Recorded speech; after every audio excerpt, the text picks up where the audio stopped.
حضرت یونس علیہ السلام نے بہت سمجھایا، قوم نے نہیں مانا.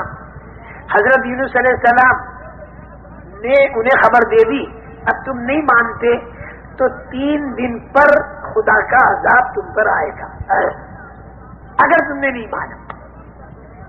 دوسری قوموں پہ اسی طریقے سے آ گیا، جتنی مہلت تھی اس مہلت میں انہوں نے نہیں مانا، عذاب آ گیا. حضرت یونس علیہ السلام انہیں خبر دے کر یہاں سے چل دیے، بستی چھوڑ کر نکل گئے. اچھا بھائی، ابھی خدا کا عذاب اس قوم پر آیا نہیں تھا لیکن اس کے آثار ظاہر ہوئے. کیوں کہ عذاب آ جانے کے بعد پھر ہٹا نہیں کرتا.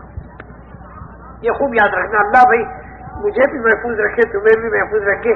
بہت ہی ڈر لگتا ہے، اللہ اپنے عذاب سے ہمیں بچاوے، دنیا کے بھی، قبر کے بھی، حشر کے بھی، جہنم کے بھی، ہر طرف کی پکڑ سے اللہ تعالیٰ ہمیں بچاوے.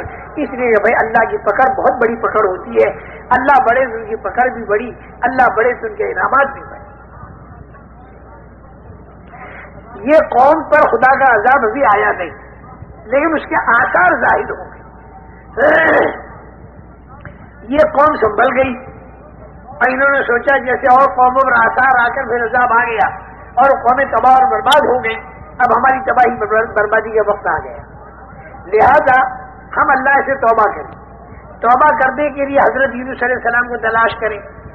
حضرت یونس علیہ السلام کو تلاش کیا تو حضرت یونس علیہ السلام نہیں ملے.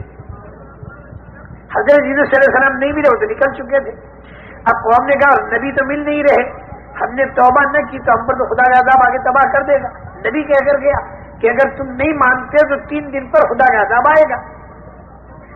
ساری قوم کے مرد، عورتیں، بچے اور ان کے جانور سب کو لے کر باہر نکل گئے، سب کو لے کر باہر نکل گئے اور باہر نکل کر خوب گر گرا کر اللہ سے توبہ کی کہ اللہ تیرے نبی یونس کو ہم نے نبی مانا، تجھے ایک مانا، اور جو ان کے اندر خرابی شرک وغیرہ کی تھی اسے سب سے توبہ کر دی.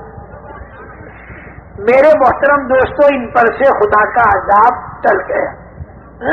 فآمنوا فمتعناہم الی حین. موت تک کی انہیں، موت تک ان کے لیے جب ایمان لے آئے تو پھر وہ عذاب نہیں آئے گا. قرآن نے الا قوم یونس، سوائے حضرت یونس کے قوم کے. یہ قصہ جب میں پڑھتا ہوں مجھے اتنا مزہ آتا ہے اور اتنی امید اللہ کی رحمت سے بند جاتی ہے. یوں تو ڈر لگا رہتا ہے کہ بھائی اپنے سے کوئی غلطی ہوئی اور اللہ تعالیٰ پکڑ نہیں کر رہے تو کہیں یہ ڈھیل میں نہ آ رہا ہو، اور پھر جب پکڑ کریں گے تو پھر بڑی مشکل ہوگی، بڑی مصیبت ہوگی. ہم اپنے گھر والوں کو بھی سب سمجھاتے ہیں، اپنے ملنے جلنے والوں کو بھی سمجھاتے ہیں کہ بھائی کوئی غلط کام کرنے پر پکڑ نہ ہو تو ہمیں غفلت میں نہیں رہنا چاہیے. اس لیے کہ ایسی پکڑ آتی جس پر موت آتی اور موت پر عذاب شروع ہو جاتا تو بھائی یہ تو بڑی سخت چیز تھی. اس لیے کہ اس کے بعد پھر آدمی کے پاس کوئی راستہ بچنے کا نہیں.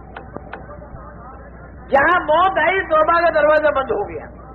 مرنے سے پہلے پہلے آدمی کتنا ہی بڑا گنہگار ہو وہ توبہ کر کے اپنے گناہوں سے معافی مانگ سکتا ہے اور اپنے گناہوں کو صاف کرا سکتا ہے. اور جب توبہ آدمی کرتا ہے تو آنے والے بڑے میں بڑی بلا سے بچ جاتا ہے اور اللہ تعالیٰ کی طرف سے انعامات کے دروازے کھل جاتے ہیں اور آخرت میں بھی آدمی صاف ہو جاتا ہے. التائب من الذنب کمن لا ذنب لہ. اب گناہوں سے توبہ کرنے والا ایسا جیسے اس نے گناہ کیا ہی نہ ہو.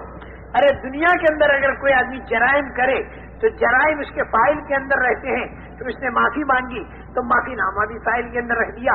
25 سال کے بعد جب اس فائل کو نکالو گے تو جرائم بھی سارے فائل کے اندر ہوں گے تو معافی نامہ بھی فائل کے اندر ہوگا. لیکن میرا اللہ ایسا کریم ہے، ایسا رحیم ہے، ایسا فضل و انعام والا ہے اور ایسی اس سے امیدیں ہم وابستہ رکھتے ہیں کہ اگر سچی توبہ ہم نے کر لی تو التائب من الذنب کمن لا ذنب لہ. توبہ کرنے والا گناہ سے ایسا ہے جیسے اس نے توبہ کیا ہی نہ ہو. فرشتوں کے دفتر سے وہ گناہ صاف کر دیا جاتا ہے. ہاتھ پیر بھول جاتے ہیں، قیامت کے دن گواہی نہیں دیں گے، زمین کے ٹکڑے گواہی نہیں دیں گے، فرشتے گواہی نہیں دیں گے. کسی قسم کی رسوائی ذلت اس توبہ پر نہیں، اس گناہ پر نہیں ہوگی جو گناہ توبہ کر کے آدمی نے معاف کرا دیا. کتنا ہی بڑا گناہ ہو مرنے سے پہلے پہلے معاف ہو جاتا. اور بھائی میں نے یہ دیکھا کہ جماعتوں میں جب آدمی پھرتا ہے اسے اچھا ماحول ملتا ہے تو وہاں آدمی کو توبہ کی توفیق بھی زیادہ ملتی. میں نے بہت سو کو دیکھا، میرے سامنے تو بے حساب آدمی ایسے ہیں کہ جو جماعتوں میں پھرے اور پھر جو اللہ نے ان کو توبہ کی توفیق دی اور پھر جو انہوں نے توبائیں کی ہیں ایسی ایسی توبائیں. ایک شرابی کبابی بالکل خراب ہے، اے اللہ رات کو تہجد میں اٹھا، اے اللہ میں تیرا قصوروار بندہ ہوں، تیرے نیک بندوں کے ساتھ آیا ہوں، میں ہی قصوروار ہوں. اصحاب کہف سارے اچھے تھے، ان کے ساتھ ایک کتا تھا، وہ کتا بھی اچھا بن گیا. یہ سارے جماعت والے اصحاب کہف جیسے ہیں اور میں کتے جیسا ہوں، ان کے ساتھ لگ گیا. اے اللہ تو میری غلطیوں کو معاف کر دے، میں آئندہ کبھی غلطی نہیں کروں گا.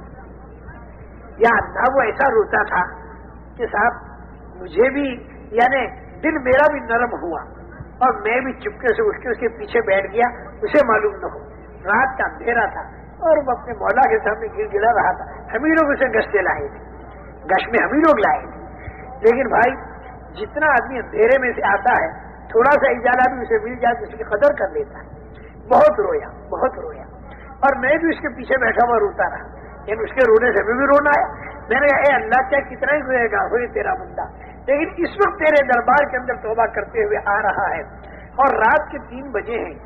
رات کے آخری تیسرے حصے میں اللہ تعالیٰ آسمان دنیا پر نزول فرماتے ہیں اپنی شان کے مناسب اور اعلان ہوتا ہے کوئی مجھ سے مانگنے والا جو مجھ سے مانگے اور میں اس کو دوں، اور ہے کوئی توبہ کرنے والا جس کی توبہ کو میں قبول کروں. اللہ کی طرف سے اعلان ہو. ایک دوسرے کو سنا میں نے، اللہ اکبر. وہ طائف میں مکے سے نکلا طائف میں گیا، وہ بھی بیچارہ ایسا ہی تھا. وہ یوں کہہ رہا تھا کہ اللہ یہ جتنے لوگ ہیں کسی کو عمرے کا سہارا، کسی کو حج کا سہارا، کسی کو تیرے ذکر کا سہارا، کسی کو علم کا سہارا، کسی کو تبلیغ کا سہارا، کسی کو نمازوں کا سہارا، اور اے اللہ میں ہی ایک بے سہارا ہوں. اصل میں وہ بیچارہ ڈھول باجا بجانے والا تھا جس کو ہماری زبان میں ہجڑا کہتے ہیں، وہ اس قسم کا تھا بیچارہ. لیکن وہ مردوں کے کپڑے پہنے ہوئے تھا، مردوں جیسا دکھائی دیتا تھا. وہ ہمارے ساتھ چلا تو وہ بیچارہ یوں کہتا تھا کیا میرا ذکر اور کیا میری تلاوت اور کیا میرا عمرہ اور کیا میرا حج، یہ تو ان لوگوں کا ہے جو آئے ہیں، ان کے پاس یہ سارے اعمال کے سہارے ہیں. اے اللہ میں ہی ایک بے سہارا ہوں اور تو بے سہاروں کا سہارا ہے. اے اللہ تو میرا سہارا بن جا اور میری غلطیوں کو معاف کر.